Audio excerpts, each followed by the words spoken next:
Remember, Assagioli is his dates are 1888 to 1974. He was a trained psychiatrist and psychoanalyst. He broke with Freud. He found psychoanalysis, as the Freudian psychoanalysis, to be very insufficient. He, like Jung and the humanist, thought that our virtues and values are not simply sublimations and repressions, but it's an authentic part of the inner life. And Assagioli, I think, added profoundly, or you might say broke away from humanistic thought by his focus on the will. And I want to just share a section here and then say a few words about that. So and I might spend a few weeks covering this very, very rich chapter. Assagioli begins the idea of love and will with love of self. And as you know, I have trouble with the idea because I've met people who are terrible at relationships, who are actually don't push themselves hard enough to create depth because they love themselves as they are. So when I try to translate how love of self is something that's, let's say, entirely positive, is being aware of your journey.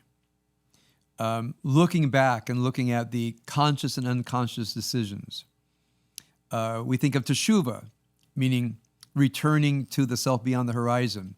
What are some decisions that we should have made? What are some decisions we should have made more consciously? So he says, it's not so much what we love about ourselves, and we should all be self-accepting, of course, as long as we're living reasonable lives in a moral framework, that we should not love the parts of ourselves that are destructive. I've heard, I hear this often from young people.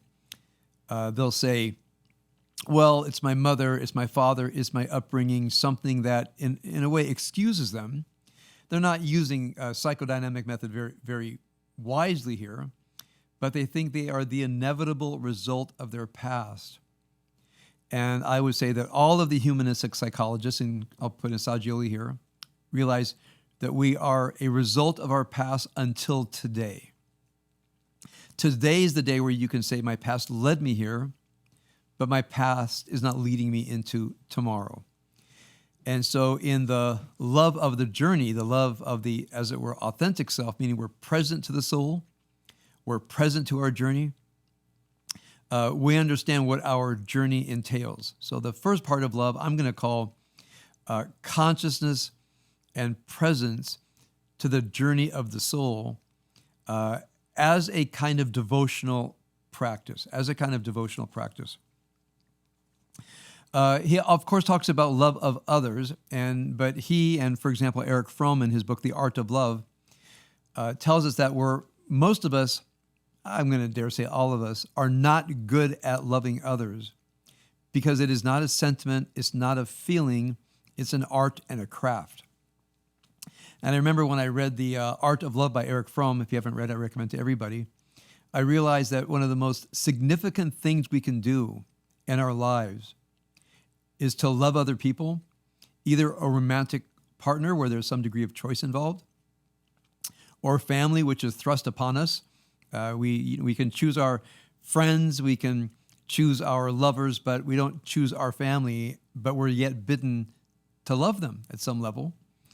And I've seen resentment, I've seen pain, I've seen hurt and sorrow dominate the relationship until a person decides to love the other as much as possible. Now, there are limitations in relationships, but if love is a discipline, if love at some level is not a sentiment, but an act of will, to love well, to love wisely, to love with a sense of the art and craft, then we can choose love. And this is where Assagioli combines love and will. By the way, we have it in the Kiddush. We says that God gives us this be'ahava uvratzon, in love and will. He sees love and will being very connected to each other. Remember, Assagioli has, up until now, these 4 dimensions of the will. There's the strong will, the dynamo that pushes us forward. Wait on top of that, the skillful will. meaning the strong will by itself, the dynamo is going to give out. Sometimes is not very skillful about what we want done, nor is it skillful about dealing with the inevitable resistance within. On top of that, he calls it the good will. Your skillful will should be harnessed to a will to goodness, which should also shape the strong will. And tonight we're talking about love and will, not love as a sentiment, not falling in love, not begrudging love, but rather love as an act of will to love consciously and well. One more thing I want to say about this is he has a sense that, like the will, there are stages of loving. There are levels of loving. There are degrees of loving. So just as he addresses all of these in his treatment of the will, we can look at ourselves, and I know when I look at myself, there are some days when I see my vocation as meaning called to something. My vocation as a partner, as a parent, all the other relationships that I have.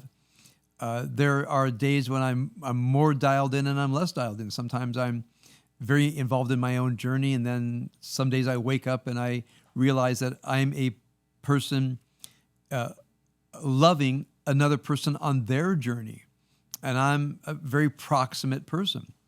And it takes an act of will to overcome our natural self-centeredness and see the world from our perspective, and from an act of will, cultivate empathy and see how, number one, life from another person's perspective.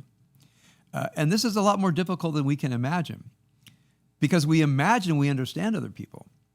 We imagine we know what it's like in there. Sometimes we have to ask people what it's like in there. Sometimes we have to ask people, how am I being present to you, and how am I being service to you? And can I be present and can I be of service in a different way? Meaning, can I love at a higher level? So this idea that the deep connection between love and will, just as there are many different levels of the will, there are many levels of love. And then I'll go back to the poem that Sherry said and what Joy said, is that at any given moment in life, you might say, the opportunity for love is before us. Now, sometimes when we're walking down the street, walking our way, of course, it's not the sense of personal love, but I would say a love of humanity in a finite form in front of us. I'll give you a tiny example. So on my walk this morning, and I heard a blaring of a horn, and it startled me, and I looked over, and there's a guy in a huge pickup truck with huge tires bearing down on somebody and blasting away his horn. I looked at the car in front of him. It was a very startled young woman, and he was going forward. Apparently, when I looked behind me, she was slowing down at a yellow light, which frustrated him terribly. He squealed his tires, pulled out in front of her, caught the yellow right at the end before it turned red. I looked at her and I just went, yeah, I get it, as did other people. Our hearts went out to this person who actually was very frightened. I saw the guy zoom past me, and I was filled with dislike. I was filled with a kind of repugnance. I didn't like the feeling. And, I've been late. I've been late to a wedding. I've been late to a funeral. I've been late somewhere I needed to be on time. And I've really tried to make sure I'm not that person who honks. I'm not that person who speeds through a yellow light. Now, I just assume he's a jerk. Maybe he's not. Maybe there was something terrible happening, and he had to get there, and his need to get there overwhelmed him for a moment as he leaned on his horn and ran through that yellow light. Now, I don't know. He might have just been a jerk. He might have been a person in some kind of great grief, in some kind of great pain. And I thought to myself, lacking knowledge, which is the better sentiment? Now, I don't have any knowledge other than he was a frustrated man in a terrible hurry that scared somebody. And I thought, I can stand in judgment, and I did. For a good 30 seconds, I stood in judgment. And then I caught myself and I asked myself, is this who I want to be? Do I want to judge the situation and on its face. I think it brought out judgmentalism in anybody who was watching. But then I decided from the ignorance of the facts, to be generous-hearted. Now, of course, had he run into this person, had he gotten out of his car, I think everybody on the street would have had to do something else, but lacking any of that. So part of this love of others is a loving posture toward humanity and the finite figures of humanity that present them to us. And, within reason, within decorum, within the boundaries of relationships, can we have an inner posture of love? And that inner posture of love might translate into something beautiful when the moment requires it. I just want us to think, we all have had those moments when you were in a tough place and some stranger just gave you a nod, the word, an affirmation. Yeah, I notice you, I see you, you're not alone. I'm a human being, you're a human being. I recognize your moment. And you say to yourself, wow, what a beautiful person, whether they said something or just were present to you. So there's lots more to say in this chapter, but just as Richardson says in her teaching on the burning bush, I've been brought into a moment.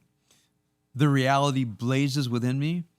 I can say yes, or I can rebuff the moment. And so this is a sense where love as a craft, as a discipline that requires will. And then when the moment presents itself, we can live up to that higher vision for ourselves.